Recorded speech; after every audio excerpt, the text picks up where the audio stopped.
It's a film with three brains. It's a film with three brains. It's a film with three brains. It's a film with three brains. It's a film with three brains. It's a film with three brains. Oh my god, you guys are freaks.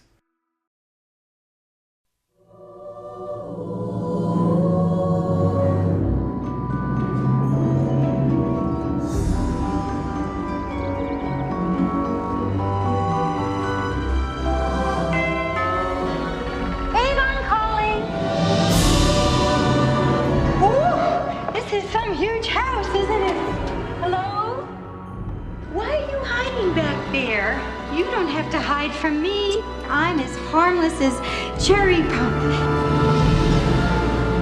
Those are your hands. Those are your hands. I think you should just come home with me.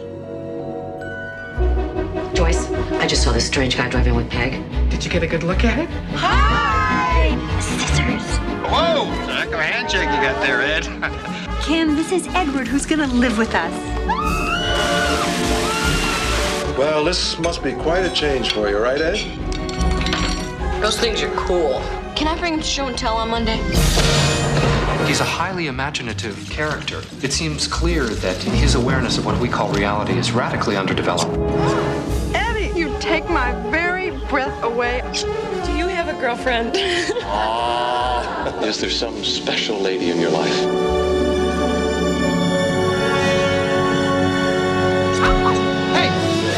Doctor, he skewered Kim. Just a scratch. The power of Satan is in him. I can feel it. Drop your weapon! All along, I felt in my gut there was something wrong with him. From Tim Burton comes the most incredible tale of a most unusual character. Edward Scissorhands. Hold me. I can't.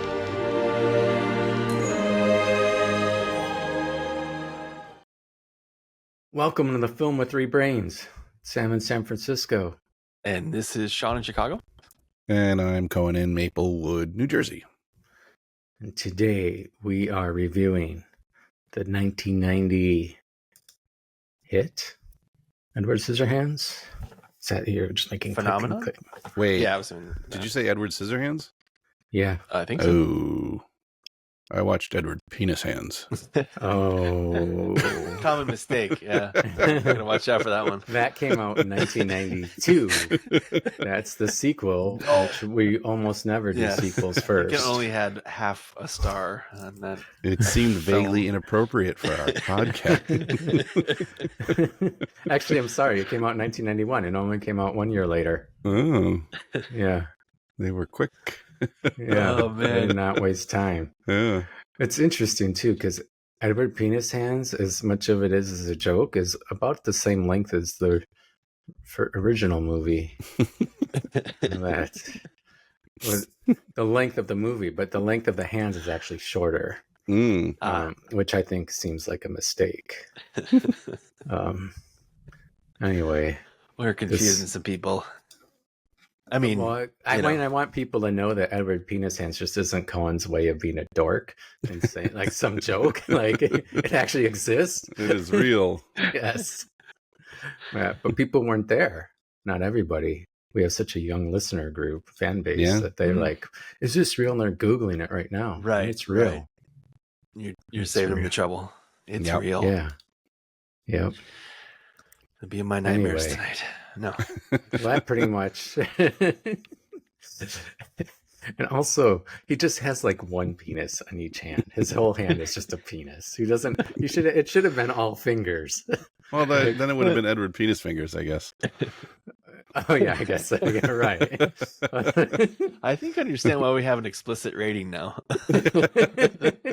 We didn't used to, But I feel like Everything Everywhere All at Once sort of rectified it. When they did the hot dog fingers, it's like, oh, there it is. Yeah. Oh, right, the hot dog fingers. That did do it. I love that movie. Too bad we'll never be able to review that one. Yeah, unless you get creative about some tie-in or something. All right. Yeah. Some sort of weak segue where we might just be talking about it off of Edward Scissorhands. Yes. All right. So for real, Tim Burton movie, which I think by now we've hit a lot of his big ones. I actually was doing some math, and I think we've disproportionately covered Tim Burton and Steve Martin compared to how many movies have ever been released. Yeah. I'm not worried about that, but okay. That's cool. I mean, yeah, you like what you like. Yeah. For the people who want to really nerd out on this, in 1975, which was the first year of the movie's review, there were only 126 major releases in the theater. And by 2001, which is the last movie review, it was over 500 a year. So it's interesting to see how much it went up, and now it's like 1 million a year get released because they're all on streaming stations. But anyway, I can't remember my point of that, except that when we were young, we didn't have choices, and that's why we all watched the same movie. And now nobody watches the same anything. So yeah, it's kind of it's harder to talk about stuff because you don't know if you can't assume anyone's seen anything at this point. Well, so we no longer have a sense of identity because we didn't all watch the 18 last Friday night. Right. So, yeah.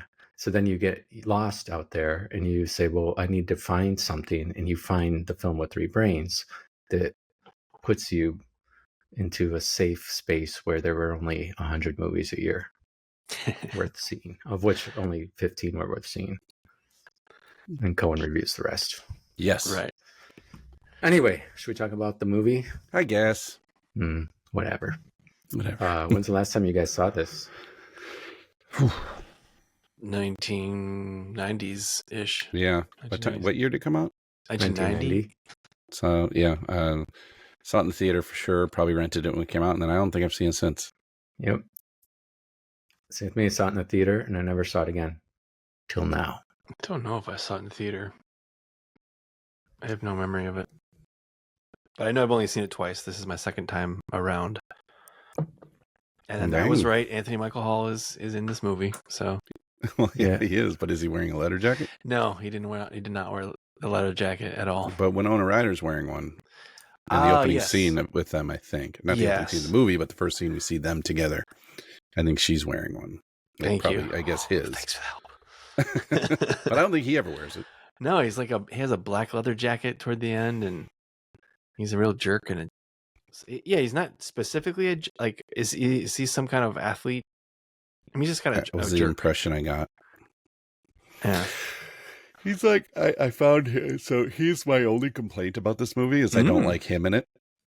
Mm-hmm. I thought he was a little too stereotypic for a high school kid. He's pretty cartoonishly evil. You know? Yeah, he yells really. He does. Yeah, he's really a jerk. Yeah, seems like a jerk. And his performance is so sort of one note, just like I'm evil jerk high school kid, and everyone else is so great in it. And so that's my only complaint. Everything else I thought was really great. So you think it's more his performance than the casting of him? I think it's a combination of both. And Okay. there's probably some baggage, as seeing him in a villainous role after playing like a lovable nerd type in every other movie until this, for the most part. There's a few exceptions. But yeah. But I think his performance is just like bland. Yeah. Especially considering everyone else is I feel like everyone else is just, he's here and everyone else is like up here, Yeah, he didn't really have an identity. He was just jerk boyfriend, and he didn't. It was not much to it. He didn't really get what he was coming from. Yeah, he hated his dad, but now we're not we don't know why. Steal from his dad. I don't know. His dad didn't trust him, but they're like, we don't meet the dad. We don't feel sympathy for him. I don't think we should, I guess, but. There's no indication of why someone like Winona Ryder's character would ever like him in the first place. Right. Yep. But that's when I was gonna say he's mean to her too, so like, yeah, what's to like about him? But I thought at that age, that's what the girls like, the mean guys. I mean, that's what movies like this tell us. Yeah. Yeah. No, I think that was true. I kind of assumed that most people didn't like me because I wasn't mean enough. most of my life. That makes sense. Yeah. I was like, I'm just a little bit mean. Just because we were talking Not about mean Anthony enough. Michael Hall, I just want to mention Jim Carrey he auditioned for Farmer Ted in 16 Candles. I read that somewhere and I was like, I got to remember this. I think it's in the trivia. We don't have time to go into that road, down that road, but I was just like, what? How? He was also considered for this movie. Jim Carrey was? Yeah. For Edward Scissorhands? No. For who? For Jim, the jerk boyfriend. Yeah. Oh. So it's Crispin Glover, which I think would have been a better choice. Oh, yeah. That'd have been interesting. Yeah. That would have been cool. I would have liked to have seen that. Me too. I wonder if I feel like Crispin Glover is so just inherently interesting. Like he was. Did you guys see the Charlie's Angels movie where he's the villain? I think so. And like that movie is not good. No, it's not. It's good. enjoyable here and there, but he's fantastic. Yeah, he's just interesting. He's just like such a strange dude, and his performance is just always a little off kilter and just fascinating. Yeah. I'd have loved to have seen that. Him in this, and it also his quirks would have fit so well into Tim Burton's world. Yeah, you know, like Tim Burton doesn't have this stereotypic jock douchebag. Like that's not Tim Burton's shtick. Yeah, you know. So, real quick, just for people that don't know the plot and can't imagine it, because what are we talking about? This Avon sales lady is, I don't know, hard up for sale, goes to the Gothic mansion at the end of the block. In this strangely suburban neighborhood that's overshadowed this castle on a mountain at the end. It looked of very much like the Grinch's sort of stronghold above Whoville, I thought. Oh, totally. Nice. Yeah, thank you. Anyway, she finds Edward, who is this scissor-handed, otherwise humanoid guy who doesn't speak much. And I think for a lot of us was the introduction to the Gothic aesthetic to the rest of the nation. And she brings him home and decides that she's going to help him out in some way or the other. And then I don't quite get where her daughter and him start to like it. I can see why he likes the girl, but I don't see why the girl has any interest in him. She's got a boyfriend who we talked about ad nauseum. Let's see, they make use of his scissor hands by cutting all the hedges. Oh yeah, this movie, for those of you who want to know, this is the Karate Kid of topiary gardeners. Like, there's no other movie that does it for topiaries the way this movie does. Yeah. The only close second is Fast, Cheap, and Out of Control, but that's a documentary. Anyway, which I do recommend. It's somewhere on my list. Oh yeah, that's a good one. Good movie. Anyway, so then he grooms the dogs and then he cuts the hair of the women and all this, but the boyfriend's jealous. Anyway, he tries to sabotage him a couple different ways, and eventually the town goes all Frankenstein ending on him, and he runs away up this hill, and they're all in a mob coming after him, and the girl's not going to get the guy, and the guy goes to try to, I don't know, kill him or beat the crap out of him, and ends up, I'm just going to say that Edward lives and the guy doesn't. And that's pretty much it. Except they have this little intro and outro of Kim, who's Winona Ryder, the girlfriend, who is a very elderly woman telling her granddaughter this whole story and why it snows in. Is it supposed to be Southern California where this is taking place? I don't think it's supposed to be anywhere specific. Okay, but anyway, why there's snow, and it's because Edward is still living up in his castle, and every Christmas he carves ice sculptures, and all the flakes fly out of the castle and cover the place with quote unquote snow. Mm-hmm.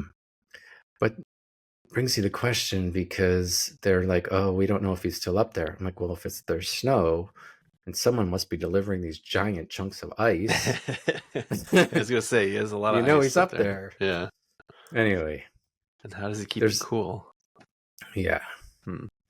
But yeah, that's the long-winded version. So yeah, like just I was just thinking about like how does this all come about, and a lot of it is the boyfriend. Jim is like, he sets him up. He gets him arrested. Right? Yeah, he sets him up repeatedly. He sets him up repeatedly. He almost kills the younger brother, almost runs him over. Drunk driving, yeah. Yeah, and then somehow that gets immediately turned around on Edward, because he cut the little brother a little bit as he was saving him. Yeah. No one even points that out. It's like just everything happens pretty quickly at the end. But yeah, I mean the guy's a jerk. The guy like really was out to get him. I mean the town the people of the neighborhood don't seem so terrible in comparison, nor should they. No. I don't think he set out to make them bad. Just different, or just unfamiliar. And although the one lady basically accuses him of trying to rape her. That too was pretty harsh. I was like, whoa, yeah, it's a little gross. Like, dang. And she was the one seducing him, and this whole I mean Edward gets the shaft over and over. Indeed. But I mean, as far as California, so Tim Burton grew up in Burbank, so he sort of modeled this on his childhood and how he felt so out of place there. I mean, I know it's shot in Florida and sound stages and stuff, but I was curious about that. Tim Burton walking around Burbank, California is just like, yeah, it seems pretty odd. Or, that's not where I would have pictured him growing up, and you'd think he'd be in Transylvania or right. He should have grown up in the castle. Bizarre. Yeah. But I did you think of it? Cohen, you want to go? What was that? What did I think of it? Yeah. I enjoy it a lot. I like it a lot. I like it a lot. I like its sort of simplicity. It's sort of like it's sort of Frankenstein story. Yep. Mixed with a little Beauty and the Beast. Yep. I find it very charming, and I like its simplicity, and I like that it doesn't try to do too much. And I feel like it just squeaks by. The love story just squeaks by. As for me it works, and I can see why maybe it wouldn't for some people, but I just am willing to buy it. I wanted just a touch more. Yeah. I wanted to see us realize, have Winona Ryder show us that she realizes that the guy she's dating isn't worth that, and give us one more little thing on why Edward is worth dating. Make us feel a little bit more so that it seems like a bigger loss at the end, because that's the whole thing about Beauty and the Beast. That we like these love lost stories, but we have to have the love to feel the loss. Yeah, so I can see that. I just felt like I feel like it just barely got away with it. Yeah, just barely. Yeah. And I think it gets away with it because it doesn't try and do too much. I agree with that. It's like he knew the limitations of the story and sort of worked within that pretty well. Yeah. Mm-hmm. And Johnny, I feel like this is Johnny Depp. This is like best Johnny Depp, because after this, it's not so much after this as after what's the other one? The Disney one.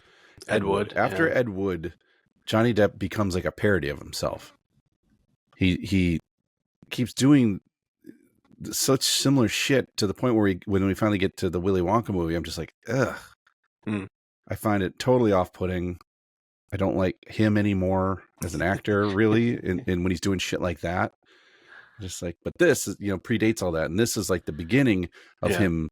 This is sort of the first incarnation of him trying to be a different sort of quirky character actor. And he's doing it well. Right. And it's interesting. His physicality is really interesting. And I really enjoy it. Right. And also it's, part of it is like Tim, you see a lot of Tim Burton's work in this movie. Mm-hmm. Like you can see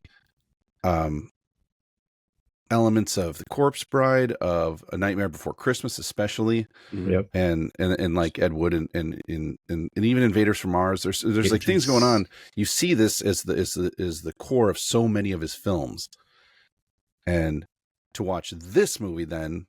It's very interesting to me. Whereas then to go on and watch other stuff, it's like, oh well, this is so Ed Woodian, or not Ed Woodian, Edward Scissorhands ish, or whatever. Yeah. So to watch this, I feel like it's a strength. To watch everything else is a bit of a weakness. If that makes sense.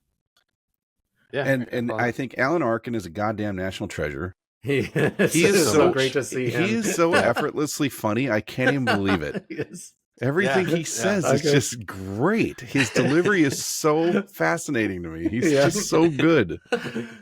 In 1998, Alan Arkin was not on my radar at all, and I had no memory of him being in this. And as soon as he's in there, I didn't even recognize him by his look. I just heard the voice, and I was like, that goofy hair still. Yeah. And he's always, so he married an axe murderer, which isn't even a huge part in that. But I just, every time I hear his voice and the way he delivers stuff, I crack up. I did want to back up before we go to Sean, because you were saying that once he got to, what'd you say, Ed Wood was his last time Johnny Depp was good. I would argue that he was good in Donnie Brasco. Sure. I meant his Tim Burton collaborations, quirky, and his sort of quirky character work. Yeah. I thought he's good. He's good in other stuff. I agree. Donnie Brasco in particular, he's quite good in. Yeah. I think that somewhere around Pirates of the Caribbean, they're like, hey, let's have Johnny Depp act weird and put him in a hat. Yeah. And he will do that over and over for 18 of these movies, and then Charlie and the Chocolate Factory and Alice in Wonderland. Yes. And just keep doing the same. Right. I forgot about Alice in Wonderland. Yeah. And Alice in Looking Glass. Let's just have him keep doing the same crap over and over. Yeah. Which is a shame, because he is, I think, a truly great actor. Mm-hmm. So I'd like to see him get back to being great.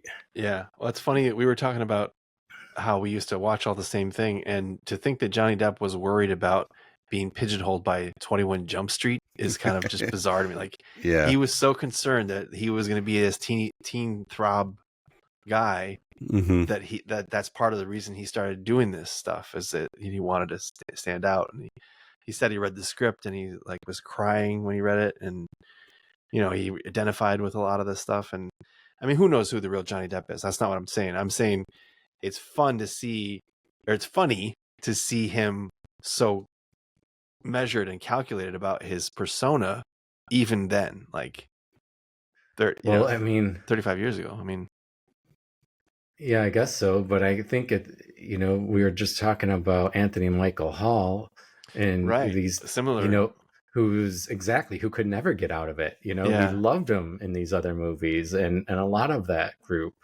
and how many of them could break out. And so I get, he was, maybe that shows to think of how smart he was about thinking about the longevity of his career and what he could do to maximize it. We talked about, wasn't it Full Metal Jacket was Anthony Michael Hall could have been in that back when we reviewed Breakfast Club.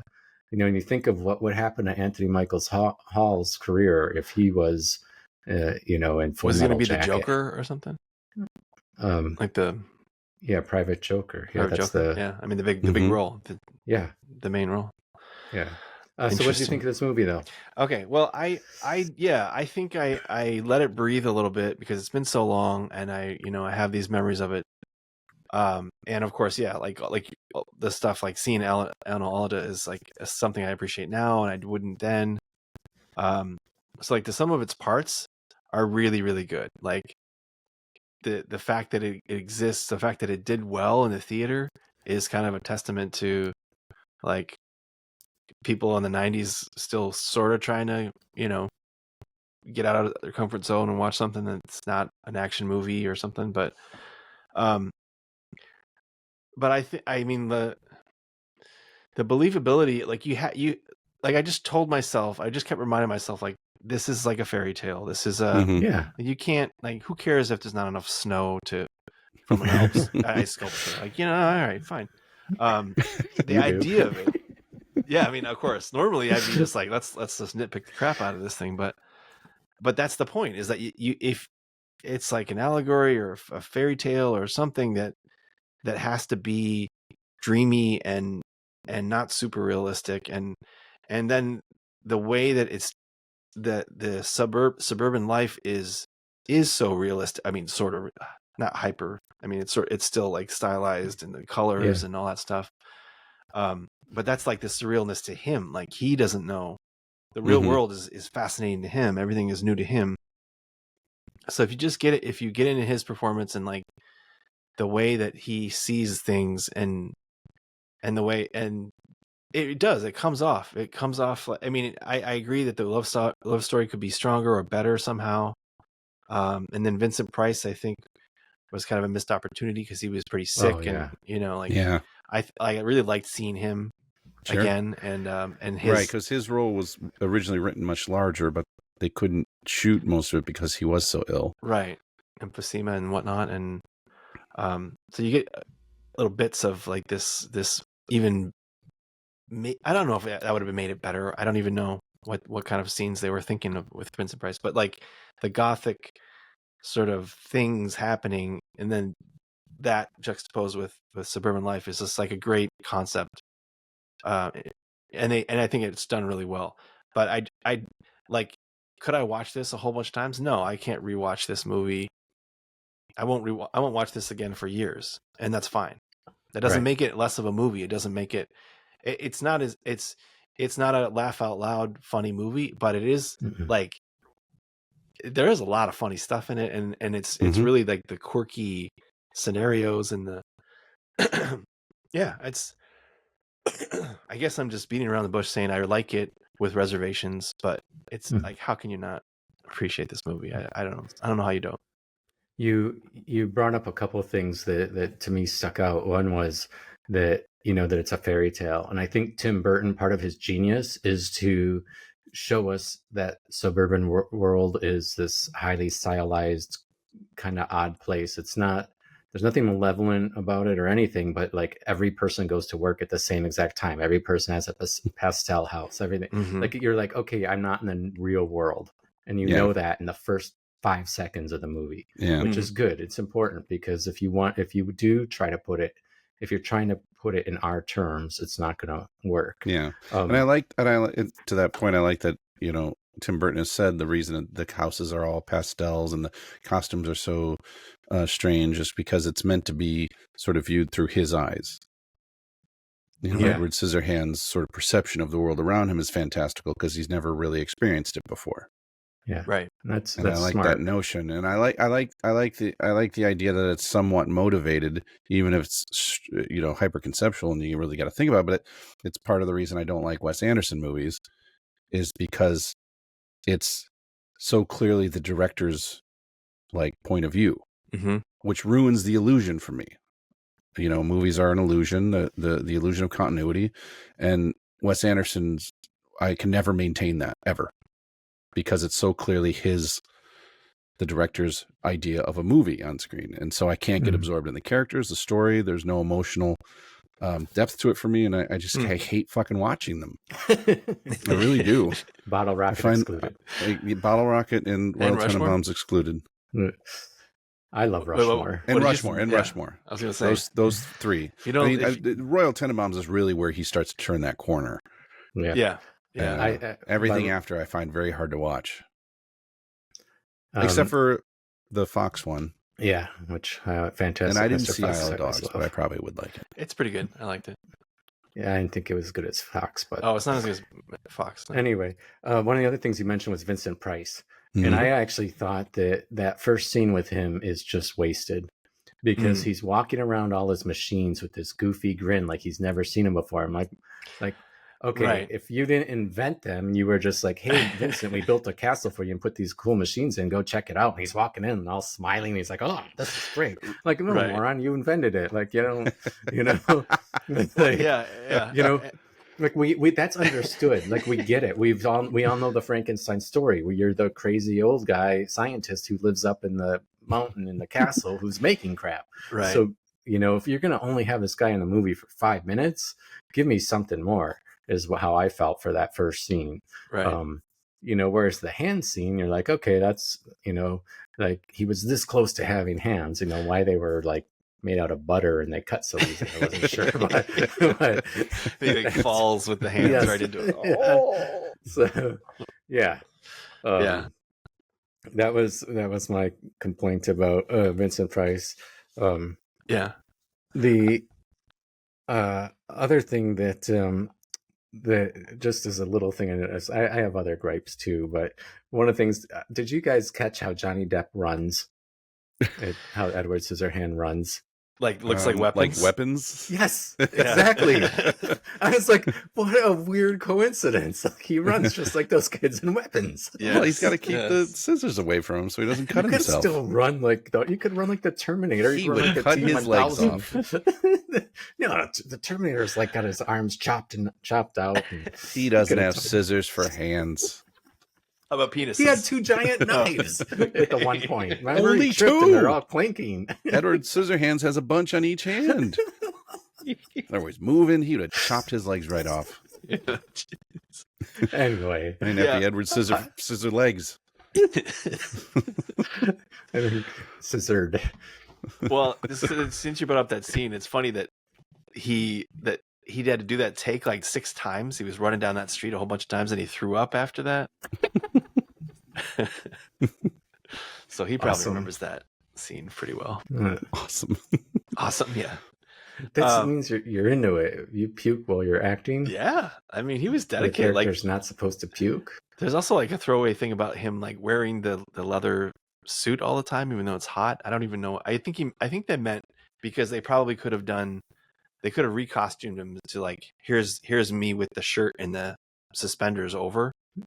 But I think they were saying that he still had the leather under thing because that's really like that's him. Like that's kind of part of his body, right? Yeah. But obviously the actor didn't have to wear that under his other shirt the whole time. If they could have mocked up a different version of it for him. I don't know.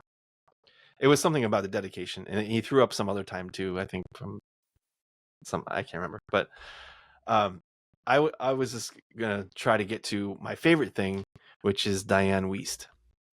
She's great.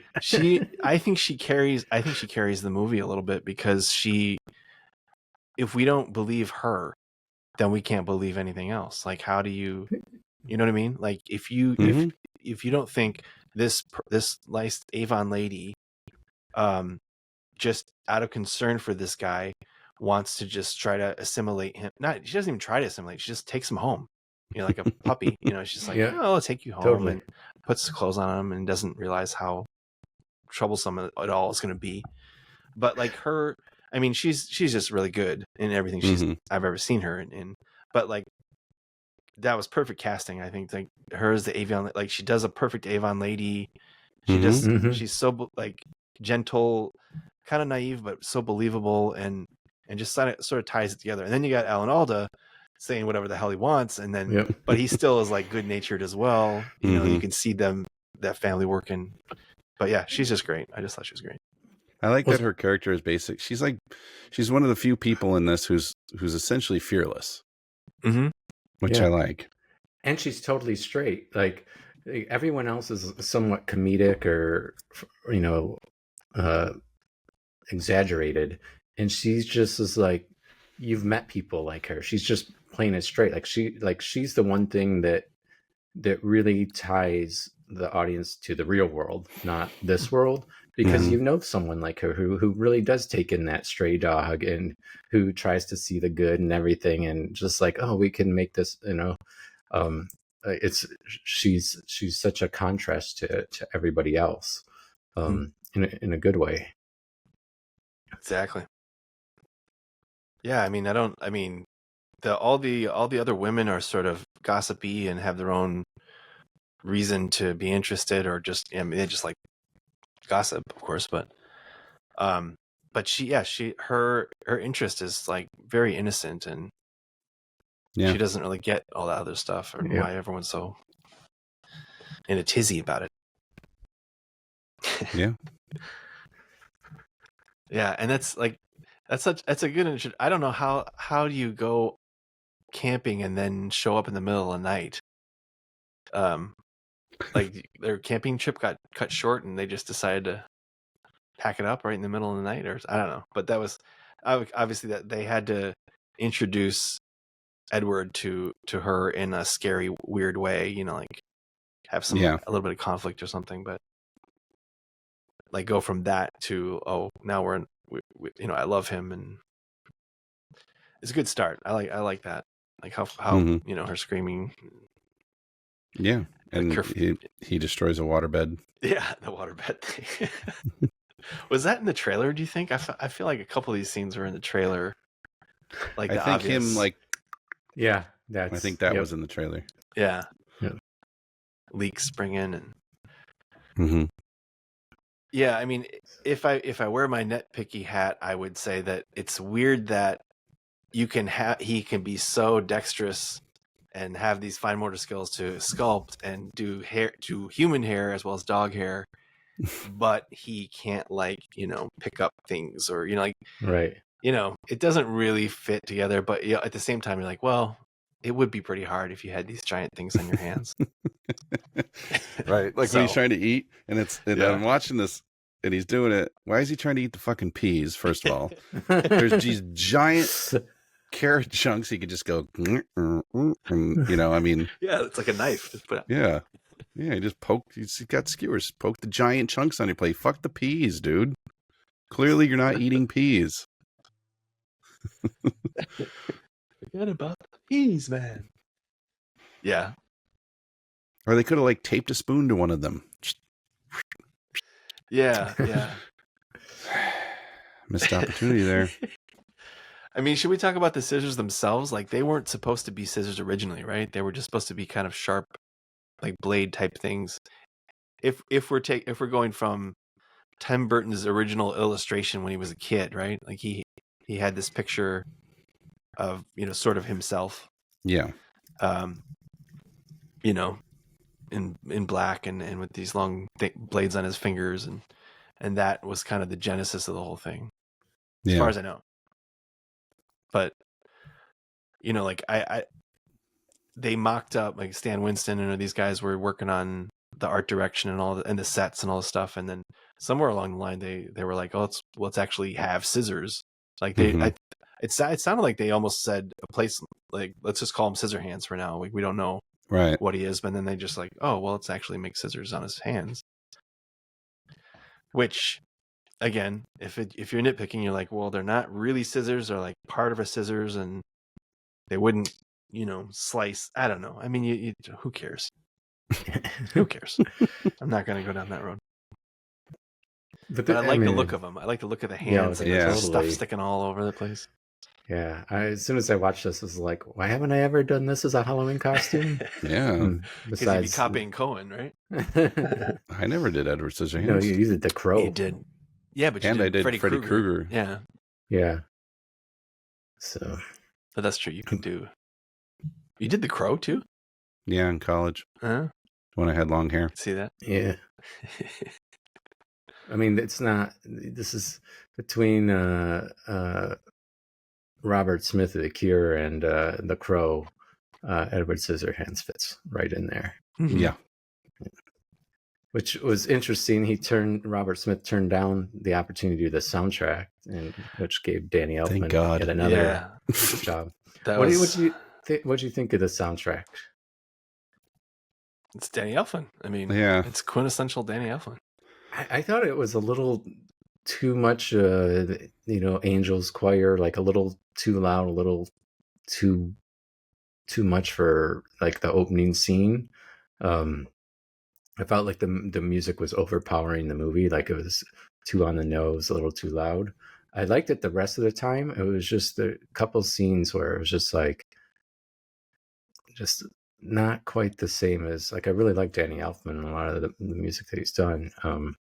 So I felt like it was just a little too much. And I think it probably because the rest of the movie is kind of understated and simpler. I felt like the music was overpowering a couple times. Yeah. It's a fair argument to make. It is. I mean, I think if he was thinking of it as a musical first, like, you know, he kind of quickly abandoned that, but that kind of gave way to Corpse Bride and Nightmare Before Christmas, and you know, he did that anyway eventually. But yeah, I don't see how you make this one a musical without losing so much of the social commentary and the sort of the whimsy or whatever. Like, when the good stuff in this movie, I think wouldn't really work as well if you're overtly writing lyrics and singing, especially if like Edward is singing a song. Like, I can't see that. No, he can't sing. I mean, he only says 169 words the entire movie. Yeah. If you put a song in, they're going to double that. Yeah, I forgot he even talked. I barely remember him talking at all the first time I saw it. Mm-hmm. And he doesn't like fumble with his words. So they have that little scene with Vincent Price where he's kind of going over etiquette and stuff, and you're like, okay, so he's educated. He can, you know, that's why he knows English and stuff and understands society kind of.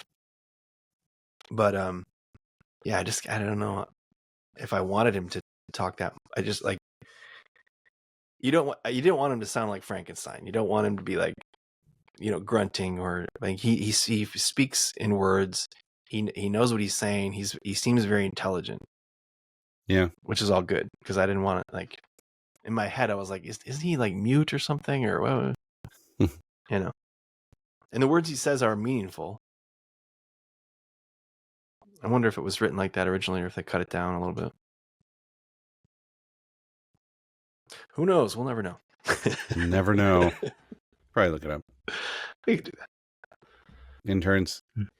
Where are they? Get on it. Where have they been? Slacking. So, Winona Ryder, I forgot how her role is pretty small in this. Yeah.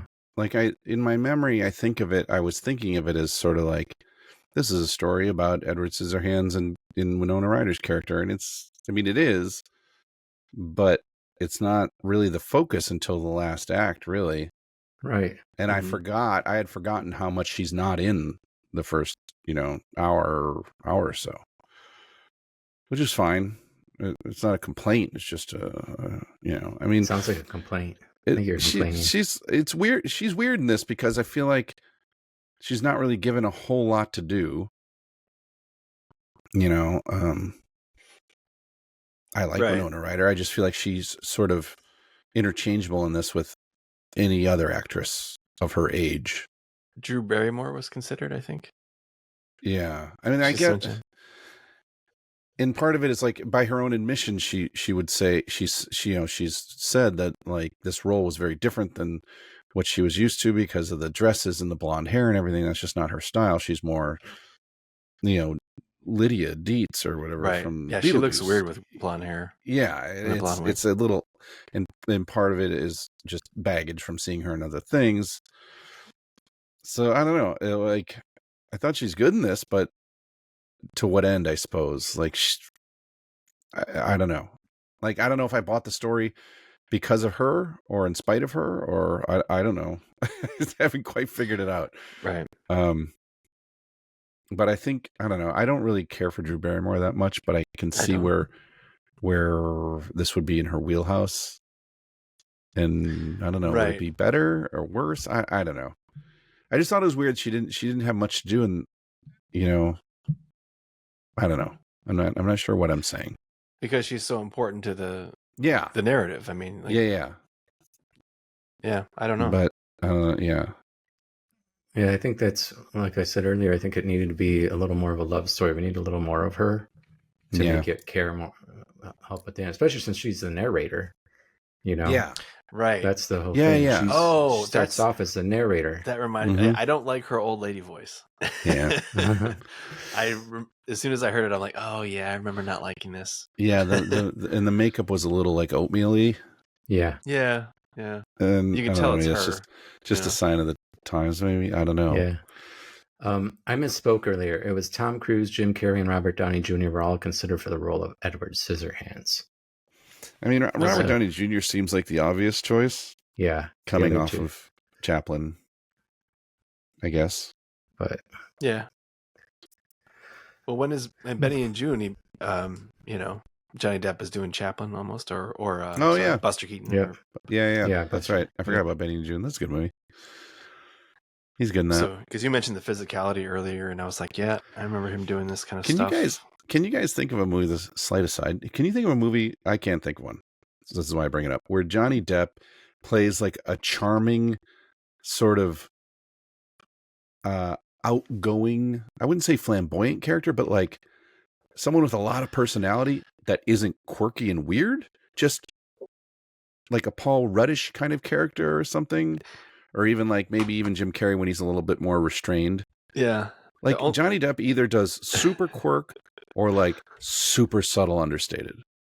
Yeah. You know, and I was trying to think of something. Like, is there any movie where he's like a happy-go-lucky, charming kind of like people person? Okay, well, I got two examples, and I don't know how close they're to what you're talking about, but one is Dead Man. What? No. Dead Man? Well, that he doesn't have. I mean, he doesn't have to play. He's like this. All right, forget. That's not what Dead I'm Man. thinking. What about Nick of Time? Kinda. I thought in Nick of Time and kinda, but still, his facial expression rarely changes in Nick of Time. I'm talking about he's a straight someone guy, who's like, I guess like Robert Downey Jr. is in a lot of his movies, where he's extremely affable and he talks a lot and he's got a winning personality. And he's kind of goofy. And one of the reasons that made me think of this is, have you ever seen the movie? It's terrible, called This Means War. And it has Chris Pine, Tom Hardy, and yes, I've seen it, and Reese Witherspoon. Yeah, and it's the only movie I can think of where Tom Hardy plays like a non-super serious, right. He's such a like badass intense and everything. person. Yeah, he's. You know, he's got his original accent. He's pretty badass in real life too, apparently. What's that? I think he's pretty badass in real life. Well, yeah, he's done like actual. He's like a jiu-jitsu dude who wins tournaments without telling anyone he's entering. Right. And he has This Means War, where he's like, he's charming and he's affable and he cracks jokes and he smiles and shit. And it's a terrible movie. But like, it's like a romantic comedy, and they're both. Yeah. It's awful. It's bad. Yeah. It's really bad. But I can't think of anything like that for Johnny Depp, which I think is really weird. That he only has the two channels, the two extremes. Yeah, I guess. Okay, well, what about in versions of those two? But he does them both really well, and he does like just regular. He does regular drama very well, like Donnie Brasco. He does great. Yeah. What about Chocolat? Have you seen that? Oh yeah, he's the. Yeah, he's the charming French guy. Yeah, I've seen that. He's got the facial hair. That's about as close. That's about as close as I can think of to what I'm thinking. I don't remember much about it. I remember thinking he's not outlandish. He's the male lead of the romance and a little more standard leading man, a charming leading man type, right? Which he doesn't do very often, if ever. Like that's probably as close. And he has to do some passable French And like has he ever done like a straight up comedy other than like his cameo in 21 Jump Street, which was pretty funny? Yeah. Well, Dark Shadows. He gets to play actually. Yeah, that's over the top vampire. It's still Tim Burton. And it's not as funny as they want. They want it to be really funny. It wasn't quite as funny as they wanted it to be. No, you're right. I think he is kind of all or nothing. I would love to. I would love to see a movie where he plays like just a regular sort of charming leading man type who cracks jokes and smiles and is a bit irreverent, without all the quirk and weird shit and like the tics and stuff, you know. All right, and then he did like Sleepy Hollow, so then he's the Ichabod Crane, you know, inward introverted guy again. Mm-hmm. Yeah, it's all or nothing. It really is. It's kind of like he's either full of bursting with personality like Jack Sparrow, or he's just has no personality and he's Shrinking Violet. Huh. You should call his his publicist or his agent and be like, hey, Johnny really should try a role like this. I think he'd really do well with this. Yeah. For the second half of his career. I mean, I think oddly enough, the closest to what I'm thinking is Rango. Yeah, that's what I said. Did you say that? Yes, I heard it. Said, yeah, right when you asked it, I said Rango. Yeah, that was it. Well, if you've never seen Rango, why is Rango work for that example? Just because the character is sort of like he's charming and funny, and yeah, he's just like, I don't know. It's just he's put upon. I guess there's probably an argument that his character in Blow is kind of like that. I suppose, sort of, yeah. But I don't know. It's too, yeah. That's such a weird, druggy, tale. It's more Goodfellas than what we're talking about. But yeah, like he's a normal guy, but I mean, it's not a normal situation at all. Like, drug trafficking. You don't just fall into that. Yeah. I mean, it's I don't know. I don't remember it that well, but yeah, I don't know. I don't know about Johnny and his weird choices. Seems to be doing all right though. Yeah.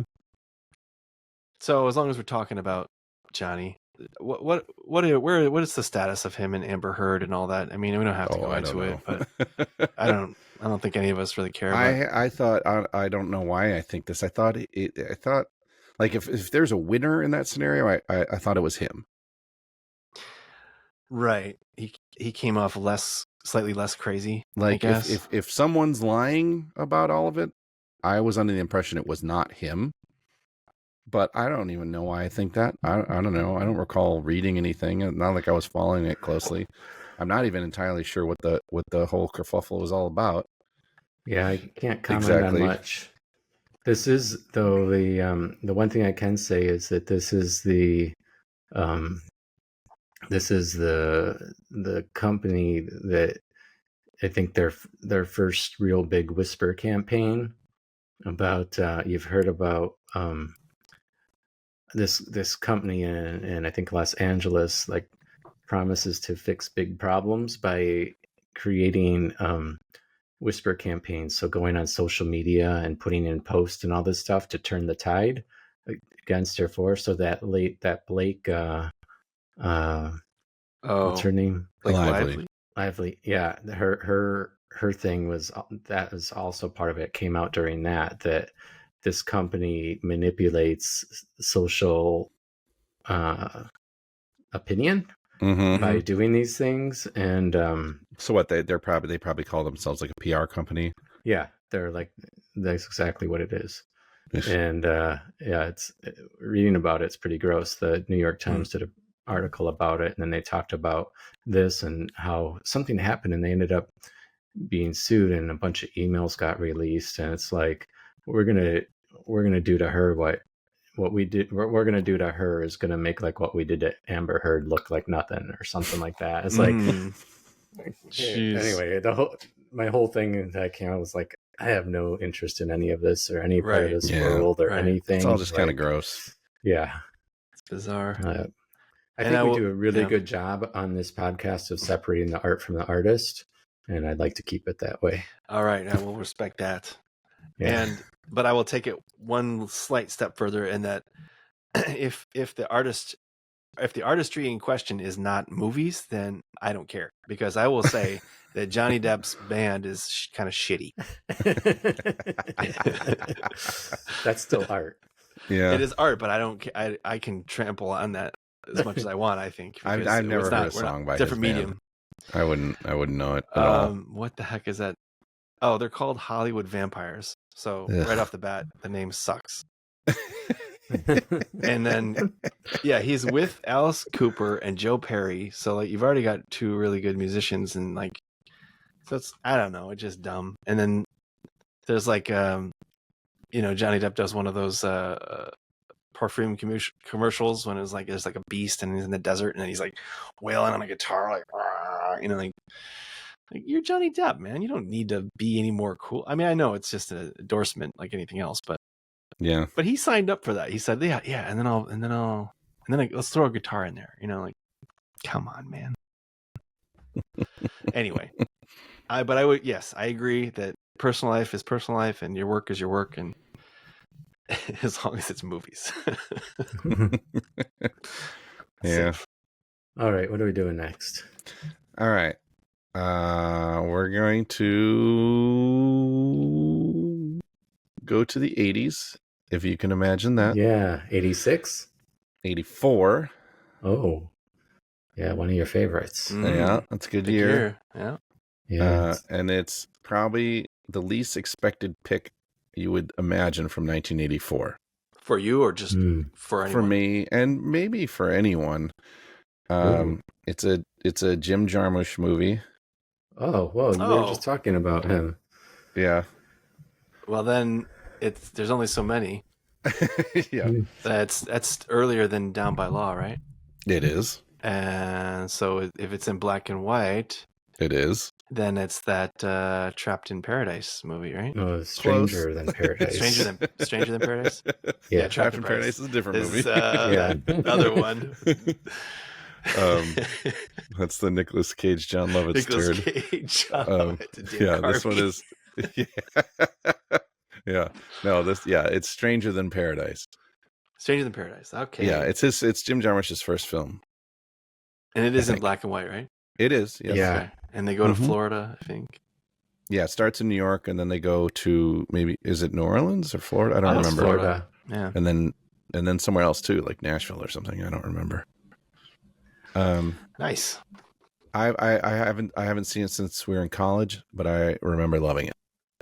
But I was also like film school nerd, sees indie film from Jim Jarmusch, whatever, and just fell in love with it. So Jarmusch I'm terribly curious if it holds up. Was film school nerd. Was. Yeah. Film school nerd. Yes. I think he's still is. Well, not in I film used to do anymore. drugs. I still do drugs, but I used to do drugs too. Right. Indeed. Well played. Where can we see Stranger Than Paradise? I think HBO. Oh, sweet. Yes, HBO. That's I convenient. believe so.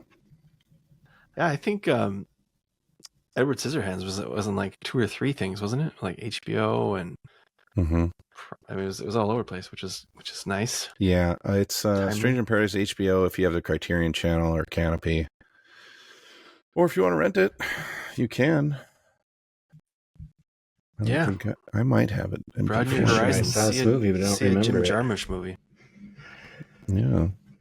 Yeah, I think I watched a few of those back when I was my film nerd days. Yeah, I just saw it Down by Law in the last remember. couple of years.